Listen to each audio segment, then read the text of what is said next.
This program is designed to provide general information with regards to the subject matters covered. This information is given with the understanding that neither the hosts, guests, sponsors, or station are engaged in rendering any specific and personal, medical, financial, legal, counseling, professional service, or any advice. You should seek the services of competent professionals before applying or trying any suggested ideas.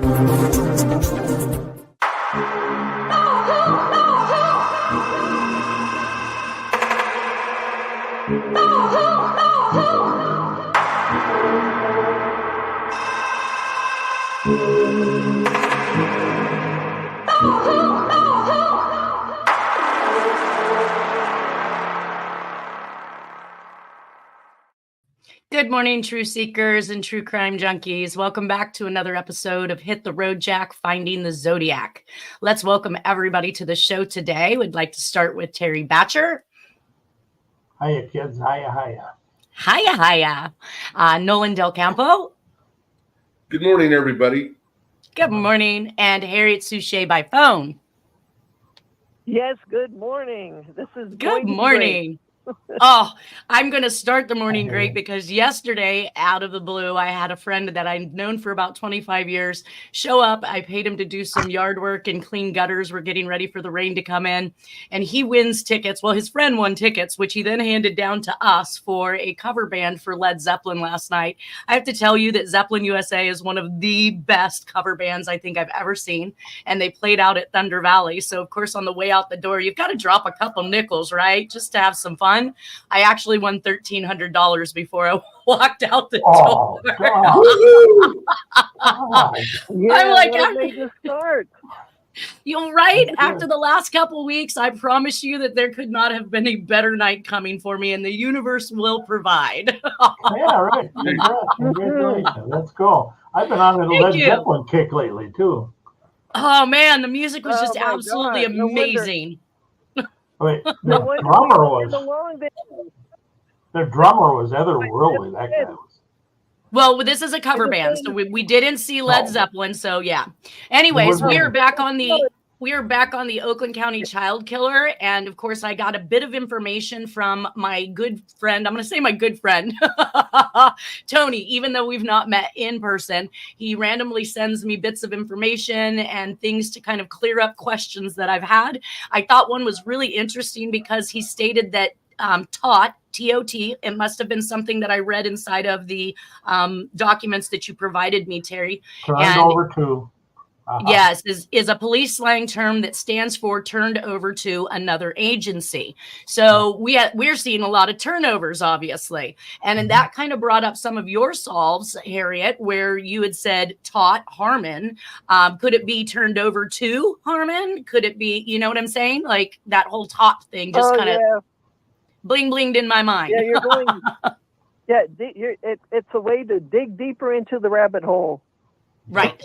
Now, and of course, he also indicated that the SFPD, so we talked about SFPD last week being in those reports. He did indicate that that was an acronym for Southfield Police Department. So evidently there's evidently one more SFPD out there that we know about. But he did send me a couple of articles, one of them from the Detroit News. The second one that he sent me, I've actually decided I'm not going to read about today, but it does implicate a well-known pedophilia crime that was going on in that area off of a island in the middle of Lake Michigan between both Wisconsin and Michigan, which would even be a closer drive for Jack if he was the person that was getting rid of these bodies or responsible for killing and disposing of these children. And I thought that was interesting. So Fox Island, yes. Right. It's real close though to the western shore, or eastern shore of Lake Michigan. So you don't want to be in the middle or anything. No. It's up at the top, I think. Oh, they had to fly to it. I know that. They had to fly to it. Right. Oh, you're probably right. Another Epstein thing here going on. Something else.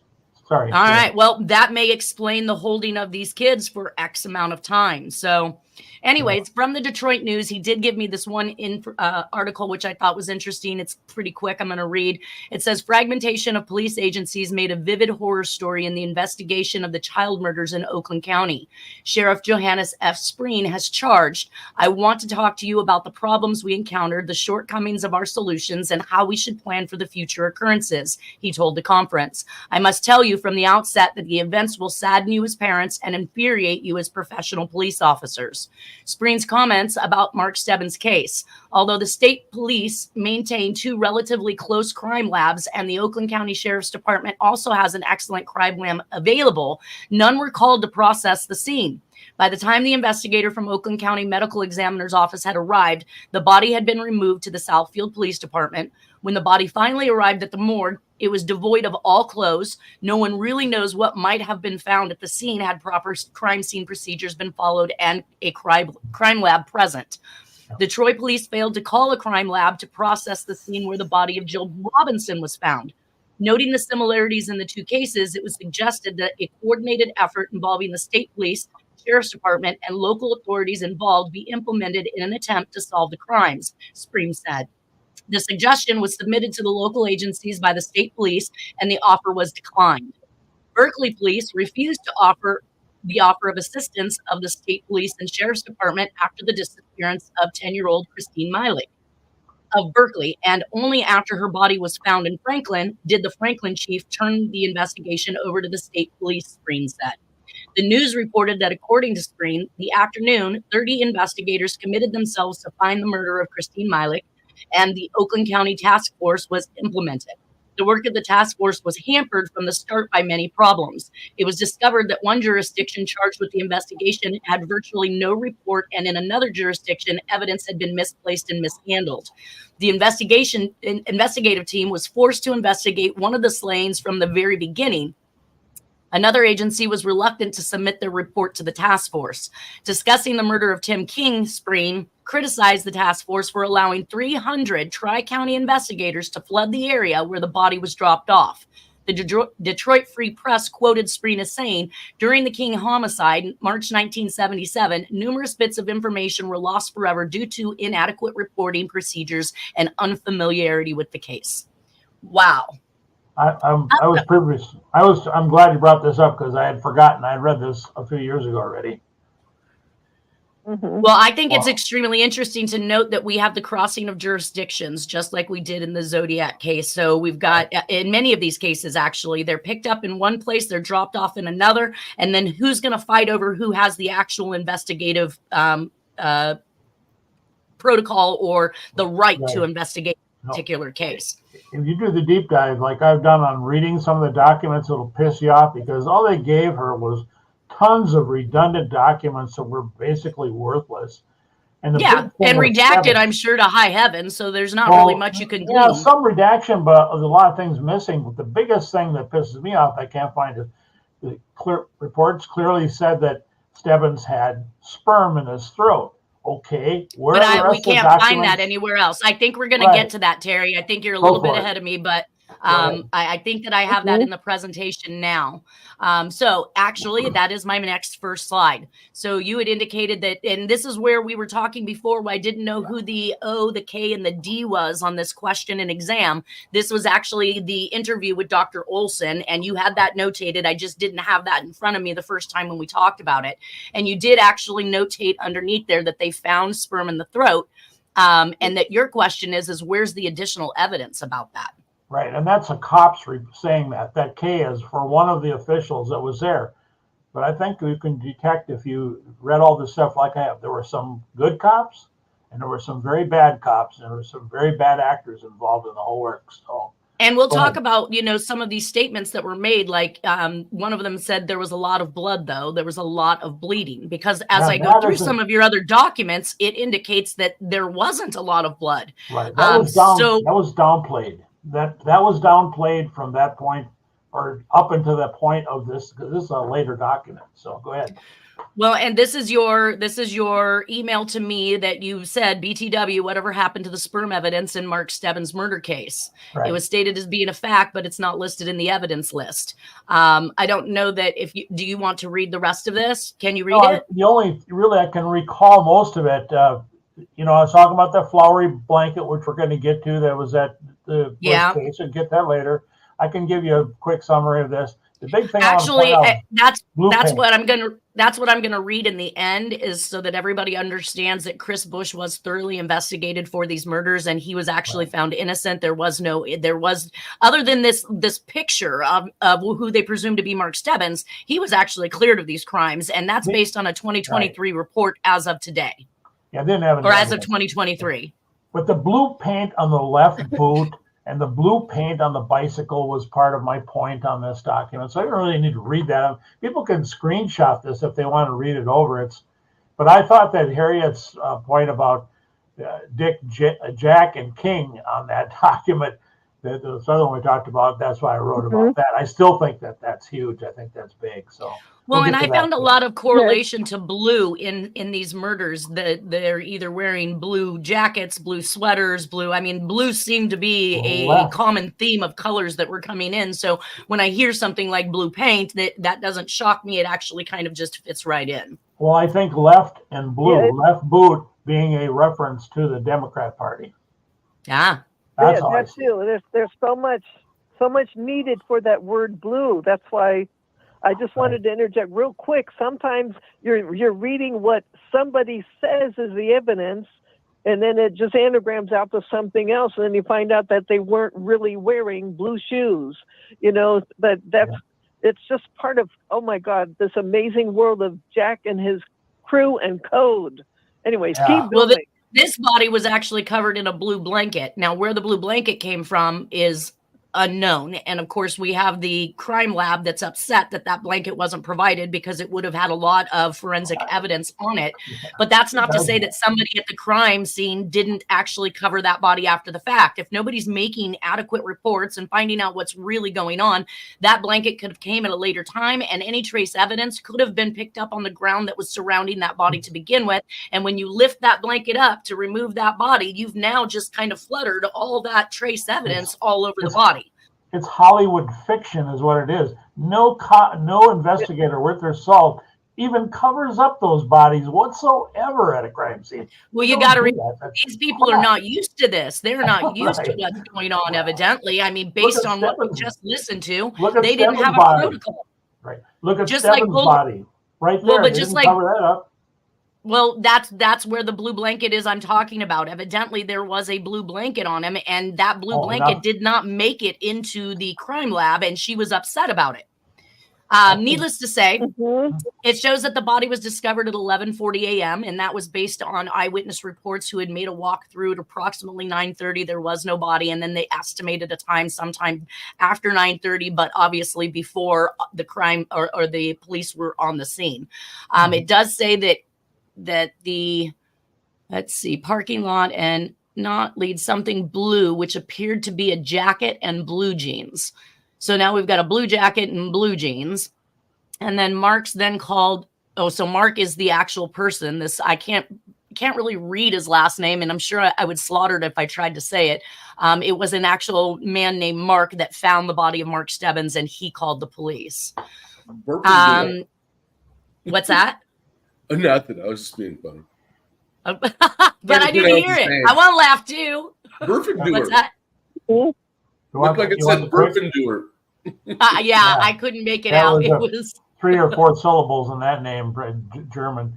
But that was a German community. It was, that whole. All right, so lividity. You know what that means. So. Yes, that is where the blood settles after somebody dies, and it usually gives you an idea of how their body was positioned, whether or not they were moved, whether or not they died in one position and then was, set upright. As you had indicated, you thought that maybe he had been riding in the car with this individual to be dumped off, and he was positioned in a sitting up position, and it shows that the lividity was on the left and bottom of the body.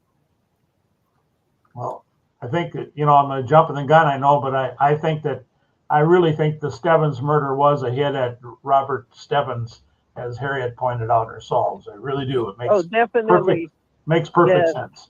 Well, it shows that the neck showed signs of rope burn, as did the wrist. So we've got tying of the individual. The ankles showed evidence of having been tied or handcuffed, probably the latter from the appearance of the marks. So they definitely are restraining these children. Really poorly. Really poorly. Another thing that you brought up was the murder of 12-year-old Mark Stebbins, a 4-month-old murder. His body was found in the rear of Southfield office building parking lot on February 19th. Victim of a vicious sexual assault, died from asphyxiation due to smothering, and he had been tied up for this is a really bad copy. That's a press release. Unidentified amount of time, I think it says. Anyways, so this was a news release, from the city of Southfield. And then the next one is on the secret witness program. So you had a little bit to say about that. Go ahead and tell us. Well, secret witness is the thing that Harriet's recently solved, and she was saying that she was able to do it via the header that was on another document about where the secret witness program was started at the news agency. So, and let's see what I put on here. Well, we get to the actual study of the structure, the surface of the document. Z's are all over the thing. Those ends are all tilted like a little. No. I'm not looking at. We're just trying to discuss what your thought is based on the secret witness program on this. Well, it was what I wrote on the left here. Detroit News Secret Service Witness Program will provide the key evidence that shows that John Walker Torrance Jr., aka Zodiac Jack, penned the very cryptic secret witness document. It also proves that he was the prime operative in the OCCK murders, and at the time that he abducted and murdered Jill Robinson, although I might have to retract that, that same document shows that the main target is Timothy King, because the part of the string of documents that started on August 8th of 1969 with "This is the Zodiac Speak King," capital K-I-N-G documents, which there are many of. And there's a 78 document too, which we'll see eventually. Right. Well, and I want to note that in that article that I'll be reading at the end is kind of a summary for this, does indicate that the original murders that we looked at, because I thought there were 7 murders involved and there was a potential for them all to be connected. They actually were able to identify suspects through DNA, I believe, on 2 of those victims. So I'll be correcting that in the presentation and obviously not attributing those. We also have to keep in mind that I've always thought that there was a potential for Jack being the author in these cases, which would confuse the people involved. You know what I'm saying? Right. So if one person is molesting them and leaving behind, trace evidence of sperm or semen or saliva or anything like that, it's not going to match the person's fingerprints who killed them, and it's not going to match the handwriting of the person who's attempting to take credit for the crime. So we've got like this multi-person evidence pile, and when it all doesn't match up to one person, it's very hard to close a case on any one individual. Right. So this next one was I just wanted to say real quick, I see from my view, there were people like Ed Bell, who's involved with a whole bunch of pedophile crap, and John Walsh and stuff. Yes. They took advantage of this situation and said, well, since they're not going to solve the main targets, they're not going to solve the others either, which is a sick situation. Sure. Right. I'm really anxious to discuss Ed Bell. That's an interesting subject, but we'll do that when we get to that. Here is one witness that you would notate. Yes, go ahead. Yes, that August 8th, 1969 date was "This is Zodiac Speaking" letter. Yes. The debut of the Zodiac. It may just be a coincidence, but the 9th and 10th of 69 were the dates of the Tate LaBianca murders in LA. Exactly. And it's no coincidence now, is it? We know that. MK Ultra thing is the MK Ultra thing is a for real thing, and I think you're seeing all kinds of MK Ultra victims all over the place doing murders, along with the Manson family and Ed Bell, which is what I want to talk about. Yeah. And a lot of people, they're brainwashed to be killers. That's what Ed Bell complained about. Was he said that they programmed him to be a flasher and the killer. Exactly. Well, look at Patty continue. Hearst. You know, she was purportedly, I would call her an MK Ultra victim if she was a victim at all, but she supposedly completely brainwashed and robs a bank and then gets pardoned at a later date. Thank goodness for Daddy Hearst and all that money. The head of the SLA was trigger. in brainwashing She's the trigger to experiment. Jack. Okay, hold on, Harriet. Let Nolan finish. Go ahead. Sin Q, the head of the SLA that kidnapped Patty Hearst, he was involved in brainwashing experiments while he was in prison at Vacaville and at another prison. Ah, so he knew, and that's where they were doing it, in prisons, in psychiatric facilities, in the military, in colleges, socialites. The list is extremely long of the people they were giving these drugs to, and getting them to behave, perform, or get information from others while they were in the process of doing it. Yeah, what were you saying, Harriet? Well, my quick contention is, because we've already covered the 1974 stuff, is that Patty Hearst was in the Hearst family's mother's womb in 1953 during the height of where they're going to plan to do all these things MK Ultra wise. And I think that because she was born and then it's now 20 years later, those events are Jack's trigger. They're not supposed to be remembering a lot of what he keeps on remembering. So I see what you're saying. And that's why he keeps calling for the remedy. Right. Manchurian. All right. So because he's remembering, and he shouldn't be.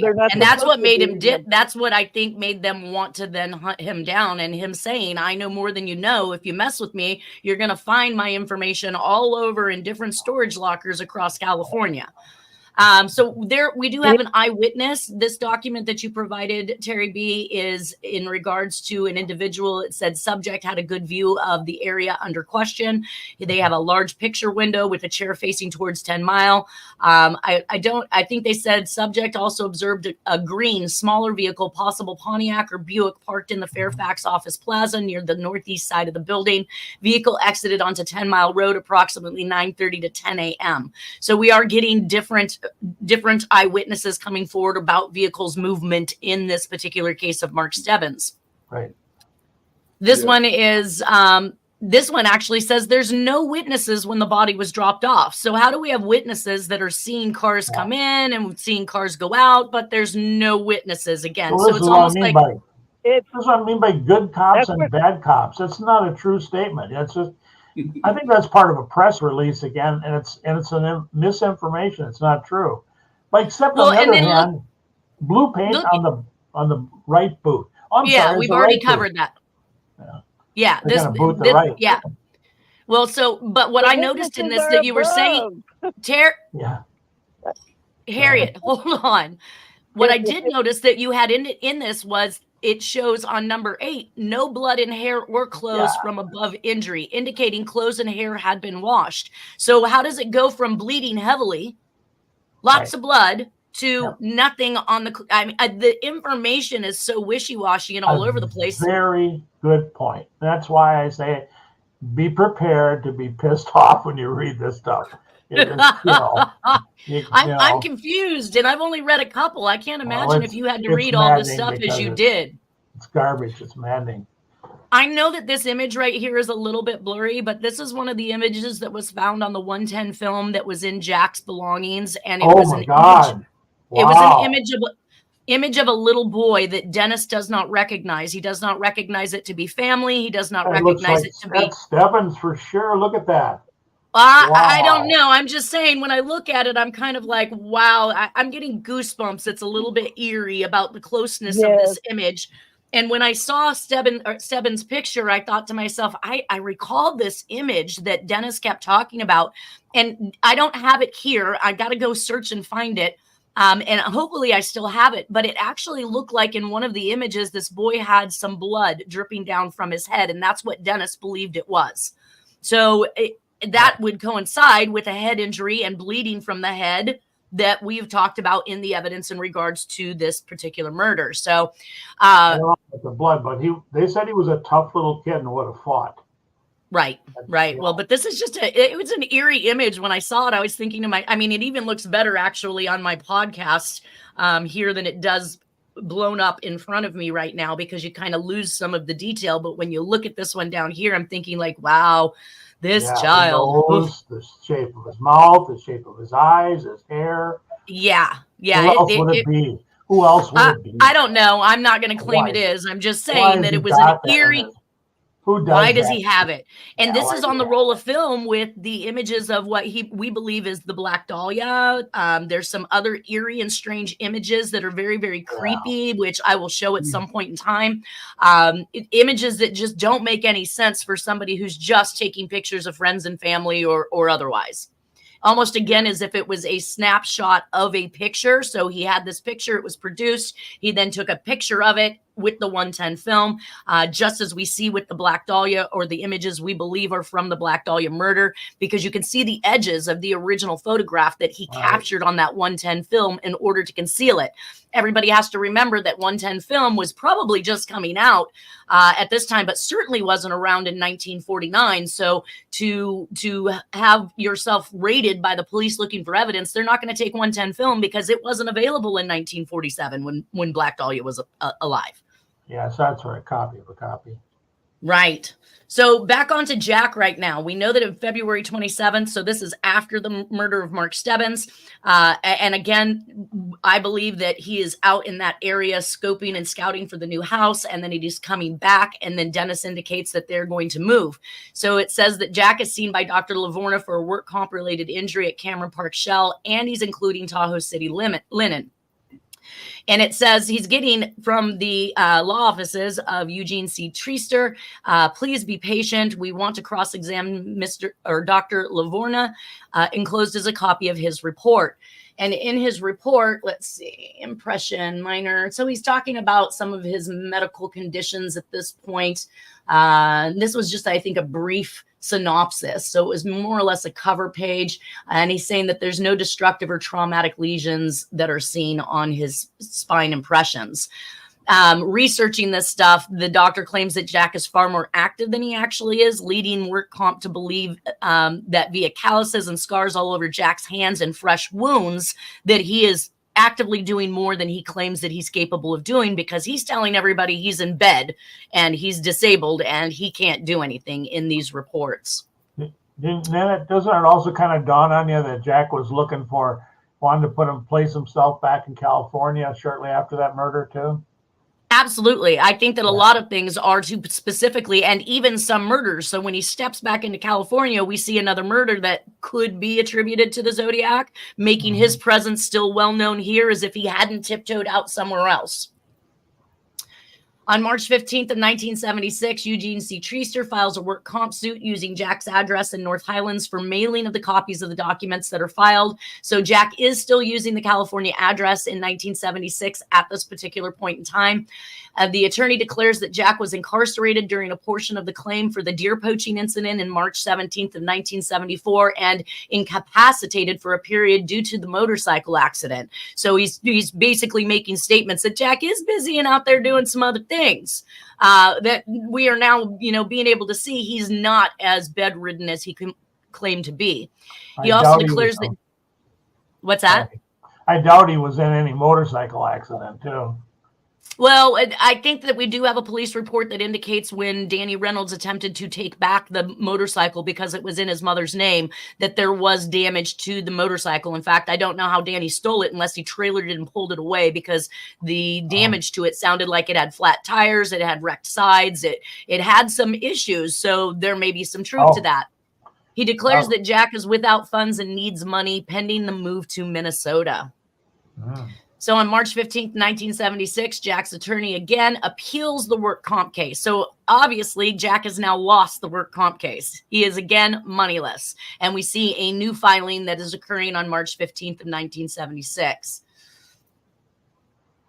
Let's see. The next set of San Francisco murders can be a direct reaction to the denial of his work comp claim. It seems to me that there always seems to be some triggering factor, whether it's a divorce, a separation, or something with the military, his need for getting his help that he's not getting. There's always something that seems to be can be considered a trigger for him going out and doing what he's doing, because again, his goal is to get these messages into the newspaper. And the goal of getting these messages into the newspaper based on Harriet Solve is so that he can get the remedy for what it is that's ailing him in his pursuit of trying to get healthy or well.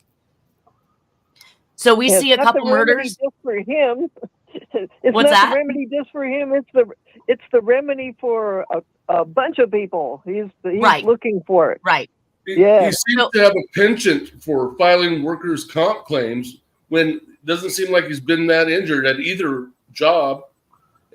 Exactly. He's spending a whole lot of time. Yeah. So how are you getting paid? You're not working. You're claiming disabled. You're claiming bedridden. You're claiming all of these things. Where's any money coming from to make these moves, buy these properties, do the things that he's been doing this whole time? Cash only hits. So on March 15th of 1976, we have our first murder back in California at Kaiser Medical Center in South San Francisco. 26 years old, sexually assaulted, stabbed repeatedly, body found in a shallow grave May 4th of 1976. There's the hospital connection. Each murder's in a different city, moving counterclockwise from Pacifica to Daly City. Police believe the white man with brown hair, probably right-handed and strong. This one was on the murder map for Sandy Betts. Mary Thames, 3/15/1944, and the Dear Mary suicide note on 3/15/1947 also kind of brought to mind this. I don't know why I have that one in there. I don't either. I don't either. I must have meant something by it. It's Carol Booth. Oh, it's the March 15th date. It's the March 15th date, you guys. So Mary Thames was murdered on March 15, 1944, and Dear Mary suicide note was left on 3/15 of 1947. So we have a murder on March 15th of 1976. On March Where are the Ides of March? Yeah, the Ides of March too. Yeah. Don't forget, I want to interject. Carol Booth, the word name Booth comes up on Harriet's most recent solve. Oh, well, I'm hoping to get to that. March 17th of 1976, Idell Friedman at the San Francisco apartment, stabbed to death with an 8-inch knife, raped, lamp cord wrapped around her neck, long brown hair parted in the middle. That is a typical, I think, victimology for the females that we know that the Zodiac and Jack would have chosen. April 1st of 19... Sexual assault. What's that? Zodiac, sexual assaults. Yeah, usually didn't Zodiac, the known Zodiacs, there weren't sexual assaults. These two women were sexually assaulted. Correct. So that differentiates. Yes, that differentiates the MO.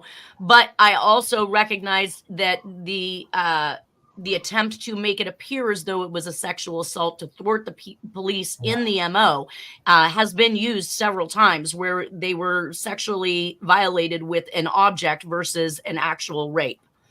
April 1st, 1976, Denise Lamp, Saramonte Shopping Center in Daly City. 9:30 p.m. walks to the car at Saramonte Shopping Center, found a half an hour later in her 1964 Mustang, which had no door handles. She was stabbed to death. She was a Broadmoor resident and 19 years old.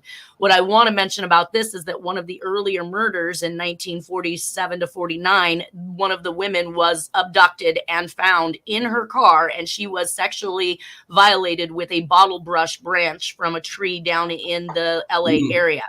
So there's one instance right there of him taking the person and their car, killing them in their own car, leaving them in their own car, and then violating them sexually to make it look like a sexual perpetrator. It was something I always wanted to tell you, Nanette, back when you were reporting Jack's or checking out the cotton or the certain area of Minnesota that you were talking about when he was checking the place out, and those two murders occurred. In that time frame, in that era, murders in Minnesota like that were extremely rare. Those happened years apart. and all of a sudden there's like 2 right there where he's at. Nah, it's him. Right. You know, Well, unless they were and like programming I other said, killers. two of the initial 4 that were not attributed to the Oakland County Child Killers, 2 of them have not been solved. So they very well could have been done by Jack. And then the others were just depositing and maybe even just writing letters. So again, to confuse the entire situation. Now, this one is probably not Jack, but I have it in here. June 6th of 1976, the Sewin family, house named Waldegley. They were protected forest in Sewin, Dornick, Solothurn, Switzerland. 13 rounds of shooting with the Winchester rifle, 11 shots hit the head and 2 hit the chest. 1 victim hits 4 times in the head with precision, 4 corpses in the house and 1 wrapped in carpet on the terrace. Elsa and Eugene Segrist Sackinger. Now, it does sound like a mob hit. We've got a professional here. If they're hitting with precision with a rifle, and we know that Jack was in possession of a Winchester rifle, so that's probably why I threw it in here. Mm-hmm. On July 16th of 76, we see that the Department of Industrial Relations is still mailing to Jack on North Highlands, but that does not mean that he has not left at this point. That brings us to the personal ad in San Francisco Chronicle. We did talk a bit about this in the past on August 27th of 1976. It was at the top of the personal ads to boot, and it's Zodiac, your partner is in deep real estate. You're next. The Imperial Wizard can save you. Surrender to him or I'll terminate your case. R.A. We've talked a little bit about that, and we've gone over that in the past, including the Solve and Harriet Solve. Let's see. But Imperial Wizard, isn't that like a Ku Klux Klan term? Yeah, right. Exactly. And yes. Harriet's been talking about this. Who was the name of that person you were talking about? You got Louis Beam is one of them. Wow. So there's quite a this few message going on there. This message you actually anagrammed. You figured was 115 symbols. That said, President R. Nixon, we received Elizabeth Short, Arthur Allen, 8/7/1962, Marilyn Monroe pictures, 7A, Treasury Department, which Building 7, you guys, is the Treasury Department and the headquarters for the CIA at that time. Zodiac era mail, I.O., documents in order, years worth, yours truly, Jack Terrence, at Uxor, and wife. Right back. So, leading back into and heading back to the Michigan era, we have Jane Allen. Now, I think Jane Allen was actually solved by somebody else or was committed by somebody else because they actually solved that crime. We'll find out in the summary, but it was her boyfriend that was last to see her. She was found 4 days later floating in the Miami River near Miamisburg, which is a waterway dump. Could not tell if she had been sexually assaulted. Her hands were tied behind her back using pieces of a t-shirt. Motorcycle gang has been mentioned, just like Colette and Dee in California, and 16 to 17 miles and 24 minutes away from Carol Settlemeyer's house, which is the actual phone book that I found in Jack's belonging and tracked that woman back to South Lake Tahoe, where Jack had just left at approximately 1977. So as Jack's exiting Cotton, Minnesota, this woman is also exiting Southfield, Michigan, and she's moving to South Lake Tahoe. September 5th of 1976, we have Lisa Dickinson, Heather's Farms Park in Walnut Creek. So back in the California area. This girl has never been found to my knowledge. She was riding a bike from Los Cerros Avenue, Walnut Creek, towards Heather Farms Park. The bike is found leaning against a tree in the park, and the bike riding murders to come in Arizona near parks. We see bikes involved in the Joe Robinson case. We're going to see bikes being mentioned a lot now around these children that are being abducted. This is on the murder map for Betts, and it's the last California murder we're going to see for over a year while Jack is gone. September 11th of 1977 will be the next one in Pleasant Hill, but that one I think we've also identified the killer of those. We'll see when we get there. Now that there are no more murders in Texas or California until September of 1977, but this is when things pick up in Michigan and Minnesota. October 19th of 1976. This is my first solid information that Jack is actively living in Cotton, Minnesota. He is applying for dynamite. So he's applying for, at the sheriff's department is the top document where he's signing for the request to be able to purchase the dynamite. And then he has the delivery ticket beneath it. And it's indicating that Hibbing Mill, Jack W. Terrence, customer pickup of Viking Explosives and Supply, Inc. Now, let's see. Jack gives an address of Route 1, Box 219A, Cotton, Minnesota. I put in MA. It shouldn't have been MA. 55724. State license number at the time was A as in Apple, H as in Harry, 373. The customer picked it up. The Duluth sheriff signed the application for the dynamite. And figuring that winter ended in March 1977, and this is when they all moved to Texas. We're going to hear a little bit from Dennis about that, but the bomb squad had to be called out in Austin, Texas, eventually to pick up and dispose of the dynamite somewhere around spring of 1977 because it had become unstable. Here's the actual envelopes that were found together. So he is indicating that there was a Remington Fieldmaster Model 572 with a serial number of RD35. I'm not sure what type of a gun this is. Does anybody have a clue? I'd have to look it up. I don't know. Yeah. And then explosive papers, which we see written in a couple ways, which I found to be interesting because this cursive E in explosive was extremely consistent with one of the letters that were written in the Sherry Jo Bates crime. Oh, and look at that A, you guys. This is that high back A that I say we see in so many of the Zodiac documents where it doesn't have the overhang, but it just has that high back like a chair that's sitting there. So it's interesting to see these and note these because, as we've indicated, this is a heavy habit for Jack to do, but clearly he doesn't always place that overhang on there. And he thus is just kind of coming short of doing the overhang and just doing the backside. But the memory movement and the way this letter is formed is consistent with what we've been looking at in the Zodiac. And it's fanciful. It's fanciful. This is another one of Jack's cars. I have not been able to identify what type of vehicle this is. I would love to know because, of course, I would like. Buick. Oh, because a Buick is one of the cited vehicles in the Michigan. Yes, in the Michigan cases. So it's shown in the snow, which will be either Minnesota or Michigan, obviously, during this time, because that's when Dennis indicates that they were there through the cold winter. I wanted to check to verify the taillight assembly with the marks left in the snowbank because there was a report of marks by the taillights being left in a snowbank in one of the drop-offs of the murders in the Michigan area. Now, I did some... What's that? There's documents on that in the FOIA files, and it turned out to be an intermediate GM car. I can't remember if they said Pontiac or Buick. I'd have to get back to you on that, but they definitely got an imprint out of the snow on that deal. And it definitely ties to one particular car, and it was a GM intermediate, not as big as that Buick there. It's the one it's more like a Chevelle was back then, or a GTO or such. And we also saw the key ring that was a GMAC key ring from Southfield, Michigan, that was in Jack's possessions as well. Now, I did run this through a private investigator that I've worked with on cases for handwriting, and I employed him in some of these things with the Zodiac case. His name is Don Traco. He's with Gumshoe Detectives, and he reports that they were unable to get a hit on a Carol Settlemeyer anywhere. Like, this is like finding Lisa Marie Self. You couldn't find her. He couldn't find her anywhere by this name. But he said that, let alone in Portola, which is where I eventually found her, he searched the P.O. Box 383 in Portola and got one Carol with a current contact info of Carol Ann Sharney, P.O. Box 1267, Angels Camp, California, 95222-1267. But also showing an address of 1019 Madden Lane in Roseville, California, Ground Ball Way in Citrus Heights. These are all areas that Jack has frequented.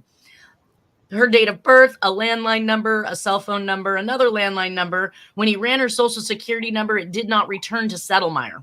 So this is the only Carol that used that P.O. box at least for several years, and it looks like she was using it in the late 1990s because this is how the contact was made with the U.S. Marshals to locate Carol in 1993 when her father had died. So I'm thinking it must be the same one, and this last name, she's changed her name or she's gotten married. Something has occurred. But the fact that he can't actually even pull a report on her based on her previous name is what boggles me. That brings us into the Jill Robinson case. So on December 22nd of 1976, Jill Robinson went missing. She was 12 years old. She was in Royal Oaks, Michigan, found Sunday, December 26, 1976, on the side of I-75 near Big Beaver Road in Troy, Michigan. She's placed inside of the police station in the snow, which means she's posed. She's found on Route I-75 just north of 16 Mile Road in Troy, Michigan. The top of her head was blown off with a 12-gauge shotgun. She had been cleaned and she had been cleaned and bathed as well. There were no signs of a sexual assault. Jill's bike was found behind the Valenti and Lieberman offices on North Main Street in Royal Oaks. September 5th of 1976, Lisa Dickinson, where her bike was left behind in Dickinson, Texas murders. So it's quite like some of the other victims where, again, this bicycle's involved. I just got distracted by my 5-minute time limit. Dickinson, Texas murders and Arizona murders to come where bikes go missing and are never found. And then the entire distance from Southfield, Michigan and Carol Settlemeyer's residence is approximately 11 miles and 17 minutes. So again, she is wrapped up in the dead center. We had a blue and green plaid jacket, denim blue backpack, blue jeans, and a blue knit cap. Keep in mind the Big Beaver Road thing for when we get to the Ramsey murder. We'll talk about that. Right. I know about the beaver hairs and the things of that nature that seem to be a cross connection. So let's see. Carol had 17 miles from Southfield, Michigan, and Carol Settlemeyer's home. Carol had numbers in her phone book for an unordinary amount of dog pounds, police stations, and bars. Police believed animals may have been what lured the children away. And let's see. Oh, that gets you guys. We were so close. We were 2 slides from the secret witness letter. Show us the slides, though, real quick. Yeah. Well, here's that letter. And I actually just recently, as I was going back through this, I found the hit of one cursive written letter O with a loop in the center. And you can see it enlarged right here. It is the secret witness document. The rest of the O's are all posed like teardrops. But if we go back through and we look at what the Zodiac did, he had exactly same shape, same lean, same size, same loop. And also the teardrops were another one of the Zodiac's handwriting personas. So teardrops and looped O's. I found extremely interesting. But I want to read yours. I want to read yours real quick here. It says, this is from Terry. Greetings to you all. Technically, the secret witness document is filed as a Jill Robinson, the second child victim document. However, and because of its pivotal importance and because the OCC case was, of course, presented to the public as a whole item, it greatly warrants repeated review. Zodiac Jack documents carry a lot of messages, and this same document is something that I've made several different annotated copies of because of the simple fact that it's too damn busy to be covered by only one angle. Or I'm sorry, by one page.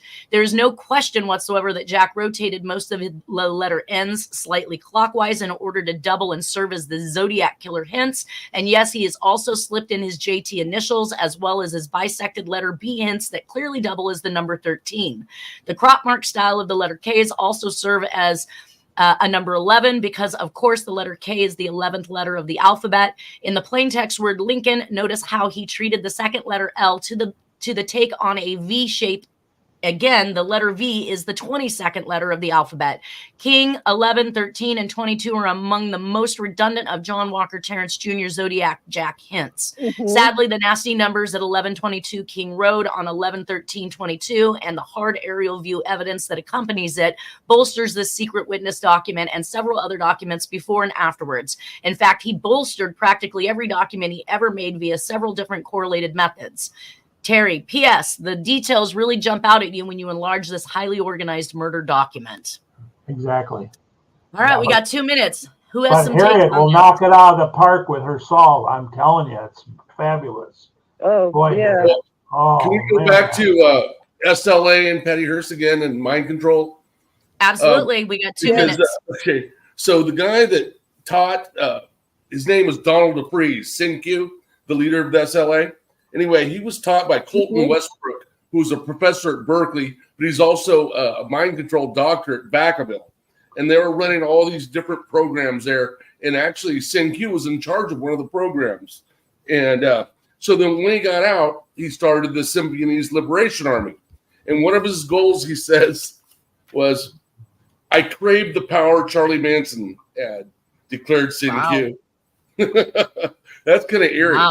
Because we were just talking about the different dates and correlations, and then mind control and Manson, and then, Hearst and SLA. Just too many coincidences. Far too many coincidences. So is there anything else anybody would like to add? We've got about 40 seconds here. I just want, before I let anybody go, I want you all to have a wonderful weekend, and we will be back with that secret witness document and the solve from Harriet Suchet this following Friday. I think it was going to be very interesting for everybody to see and to read. And never underestimate the power of a schnook. Sorry, Harriet. Well, if Cathy Broad is listening, I just want to say real quick, if Cathy Broad is listening, I understand she has a WordPress site. She should be checking out my blog too, because I tried to put about the secret witness letter there. So, maybe hopefully she'll join us, We're at time, guys. Link me we're at time, Terry B. Peace, you guys. Thank you for being here. You are all awesome. I will talk with you next week. Okay. Thank you.